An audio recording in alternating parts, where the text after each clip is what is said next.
Have you ever been in, I don't know, a crowded room talking to someone new, and the conversation is fine, it's perfectly pleasant on the surface, Hmm.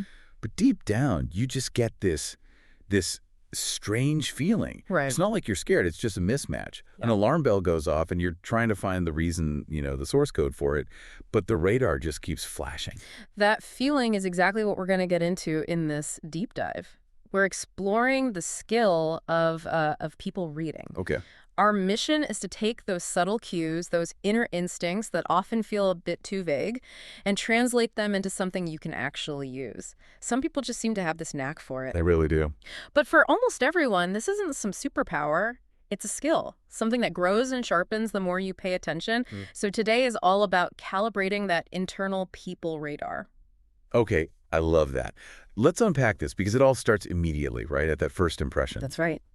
And the line between a genuine connection and, I guess, a performance can be so fine. It can. So think about that person who gives you this, Yeah. this immediate, intense burst of warmth.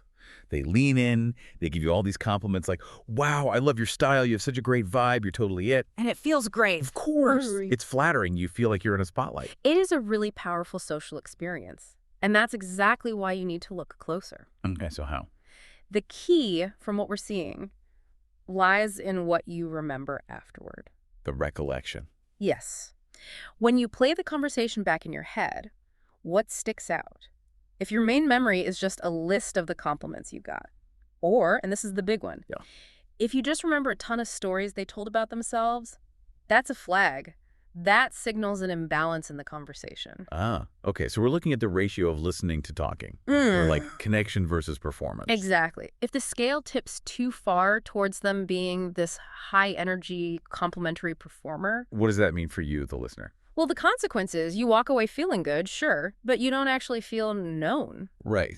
That makes sense. And that pattern, that high-energy affection without any real depth, is what we call surface-level charm.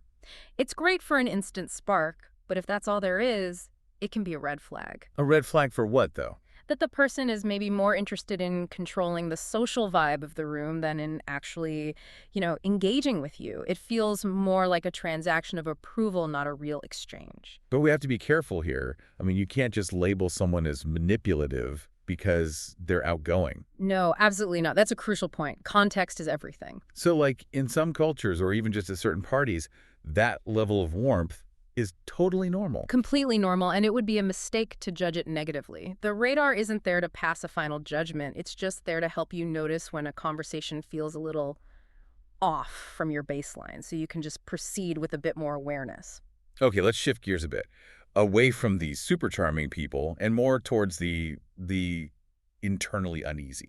Those moments where your intuition just leaves you feeling unsettled. No one's been rude, but you just feel unsure, like the puzzle pieces aren't fitting together. That internal friction, that sense of unease, that's often your brain reacting to a lack of information or a mismatch between what someone's saying and what their body language is telling you. So if you notice someone who seems really guarded or quiet or just distracted, There could be so many reasons for that. The person could be dealing with severe anxiety, or they could be incredibly shy, or maybe they're just going through something really difficult in their personal life. that's such an important distinction. We're not trying to guess their motives. Exactly. The goal isn't to judge or diagnose them. It's purely about understanding your own reaction to those signals of guardedness or distraction. Can you give an example of that? Sure. Let's say you ask them about their work, and they give you a really vague answer, like, oh, I do some stuff with marketing, kind of freelance. Right. And then they immediately pivot to something abstract, like talking about a vibe they're chasing. Right. That vagueness is so interesting because it forces your brain to try and fill in the gaps, and usually with like a question mark. It does, and it just reinforces how complex people are. They might just be a private person, or maybe they genuinely don't have a solid plan yet. But for you, the person on the receiving end, the takeaway is just to notice that disconnect. And to trust that your feeling of unease is a valid response. It's a completely valid response to getting an incomplete picture. That's the first step to trusting your radar. So first impression is like a snapshot. But what really tells the story is the feature film, right? The long-term patterns. That's where the real insights are. patterns over weeks, months. That's what reveals a person's, let's call it, operational philosophy, especially when it comes to handling failure. And that brings us to blame shifting. Yes, this is a huge one. Watching for this pattern gives you incredible insight into where someone places emotional responsibility. Is it inward or is it always outward? And there are some classic phrases to listen for, aren't there? Definitely. Things like, well, the report was late because I didn't get the numbers on time, or that wasn't clear in the brief. Oh, the classic. I thought someone else was handling that. That's the one. And they're powerful because they sound so plausible, don't they? We can all relate to things going wrong because of external factors. So how do you tell the difference between a real reason and just habitual deflection? It's all about frequency, consistency. The person who always, systemically, points to other people or outside circumstances for every single mistake. Yeah. They're revealing an unwillingness to own their outcomes. And if you're the one picking up on this pattern, it shows you're really tuned into accountability. Which is a pretty strong skill to have. It's a huge professional asset. But for the blame shifter, the cost is that they just don't grow. If nothing's ever your fault, you never have to learn or change. And for the people around them, it just erodes trust. It creates this fragile environment where no one wants to take responsibility for anything. It's like a hot potato of blame. Right. And of course, people have bad weeks. Sometimes the brief really wasn't clear. Yeah. But you're saying it's when it becomes their default posture, that's the signal to watch. Exactly. A bad day is one thing. A core strategy for navigating the world is something else entirely. Okay, let's talk about something even trickier. That moment of subtle confrontation, when discomfort is delivered in a really veiled, passive-aggressive way. The kind of comment that makes you do a double take? Yeah, exactly. Like the classic example, wow, you're actually on time today, miracle. Or some people just never finish what they start, huh? That is classic passive aggression. It's a powerful way to create social discomfort because it uses plausible deniability. They can always say, I was just kidding. Exactly. So if you pick up on the emotional subtext under the words, that's a very strong social skill. It means your radar is detecting the conflict the other person is trying to hide. Okay, so you've noticed it. Now the spotlight turns back on us. How we respond says a lot, right? It says everything. Confronting it directly can feel really risky, but it can also be a sign of real relational strength, a willingness to handle uncomfortable truths. But is that always the best move? I mean, if you challenge every little slight, you'd be in a constant state of conflict. And that's the critical counterpoint. Sometimes the smartest response isn't confrontation at all, it's self-management. So just laughing it off or ignoring it. Right. And that's not weakness. It could be a very pragmatic choice to save your energy, or maybe you're just still figuring out how to set that boundary. The real achievement is that you recognize it for what it was. The awareness itself is the win. Let's talk about the most confusing thing of all. Yeah. Inconsistency. Yes.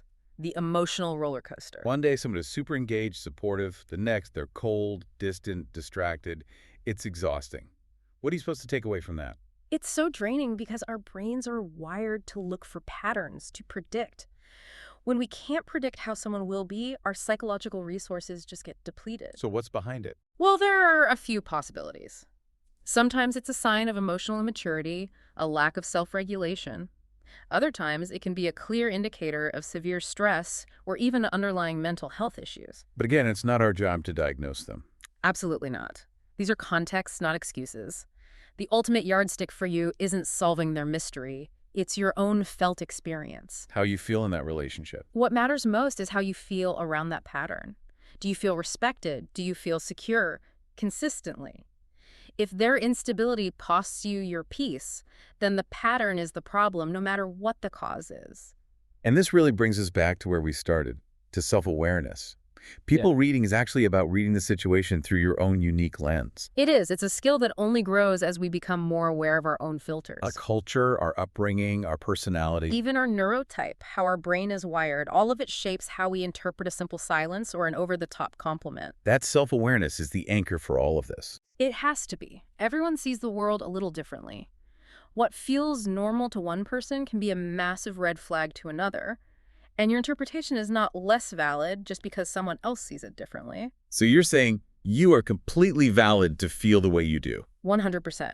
Based on the specific signals you're getting through your unique filter, that feeling of security, that personal truth, that's what's paramount. So this has been quite a journey from that first initial gut feeling, the alarm bell, all the way to analyzing these deep, repeating patterns like blame shifting or that surface level charm. And people reading is a foundational skill. It's like training a muscle. It only grows with diligent awareness.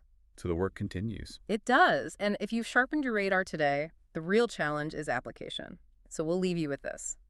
What's one specific, subtle signal you might be overlooking in your daily life right now? Something you've maybe learned to just dismiss. And what could that small, consistent detail really be telling you? Exactly. What could it reveal about the stability and the dynamics of your life? Keep noticing and keep trusting the data your internal radar provides.